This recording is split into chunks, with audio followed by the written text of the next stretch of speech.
Hərbçilər üçün şahada xəbər, yanvarın 1-dən. Baş nazir Əli Əsədov Azərbaycan Respublikası Xüsusi Rabitə və İnformasiya Təhlükəsizliyi Dövlət Xidmətinin hərbi qulluqçularının və dövlət qulluqçusu olmayan mülki işçilərinin aylıq vəzifə, tarif, maaşlarının və hərbi qulluqçularının hərbi rütbəyə görə maaşlarının məbləğlərinin təsdiq edilməsi haqqında Azərbaycan Respublikası Nazirlər Kabinetinin 2022-ci il 19 mart tarixli 106 nömrəli qərarında dəyişiklik edib.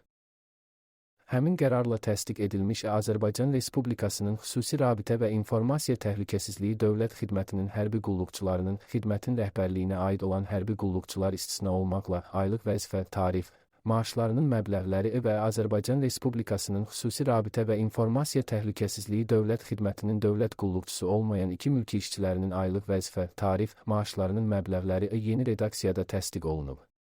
Maliyyə Nazirliyinə tapşırılıb ki, bu qərarın icrası ilə əlaqədar tələb olunan vəsaitin ödənilməsi məqsədilə müvafiq tədbirlərin həyata keçirilməsini təmin etsin. Bu qərar 2025-ci il yanvarın 1-dən tətbiq edilir. Mövzu ilə bağlı hərbi məsələlər üzrə hərbi ekspert Emin Həsənli referansa açıqlamasında bildirib ki, Azərbaycan ordusuna dövlət qayğısı ölkəmizdə ordu quruculuğuna xüsusi önəm verilir. Ali Baş Komandan daim bu sahəni diqqət mərkəzində saxlayır. Dövlətimiz yalnız silahlanmaya və yeni hərbi hissələrin tikintisinə deyil, eyni zamanda hərbi qulluqçuların sosial şəraitinə də xüsusi diqqət yetirir.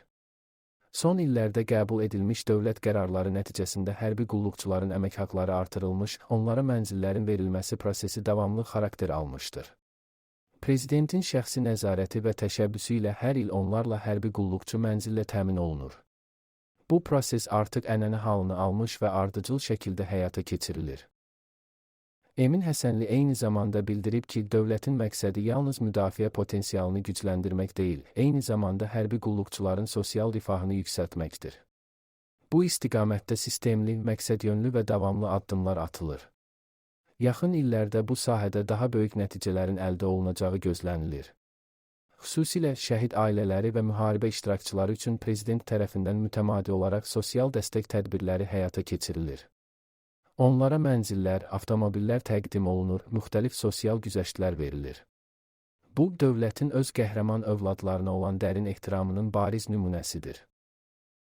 Ekspert onu da vurğulayıb ki, Azərbaycan dövləti ordu quruculuğu sahəsində nümunəvi bir model formalaşdırmışdır. Qarabağ və Şərqi Zəngəzurda aparılan geniş miqyaslı bərpa və quruculuq işləri də qısa müddətdə öz bəhrəsini verir.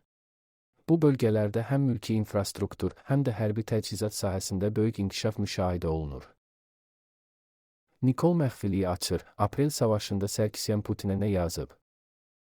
Ermənistan baş naziri Nikol Paşinyanın Serj Sərkisyanın Qarabağ uğursuzluğu ilə bağlı bütün danışıqları məxfilikdən çıxaracağı haqda açıqlamasına aydınlıq gətirib. Axar az xəbər verir ki, erməni mediasının bu istiqamətdə sualına cavab olaraq Paşinyan Sərkisyanın məxfi məktubu ona deyil, digər ölkənin prezidentinə yazdığını açıqlayıb. Vurğulayıb ki, məktubun məxfilikdən çıxarılması prosesinə başlanılması üçün göstəriş verib və ilin sonuna qədər o məktub ictimaiyyətə açıqlanacaq. Hraparak isə yazıb ki, söhbət böyük ehtimalla Aprel savaşından sonra Rusiya prezidenti Putinə ünvanlanan məktubdan gedir. Məktubda Sərkisyanın Azərbaycan ordusunun qarşısında durmağa gücü olmadığını bildirdiyi, Rusiyadan yardım xahiş etdiyi ehtimal edilir. Qeyd edək ki, bu Paşinyana müxalif olan nəşrin versiyasıdır.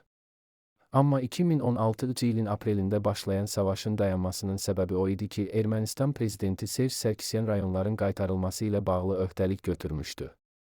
Lakin sonradan Sərkisyan seçkiləri bəhanə edərək vaxtı uzatdı, daha sonra isə hakimiyyəti Paşinyana təhvil verdi.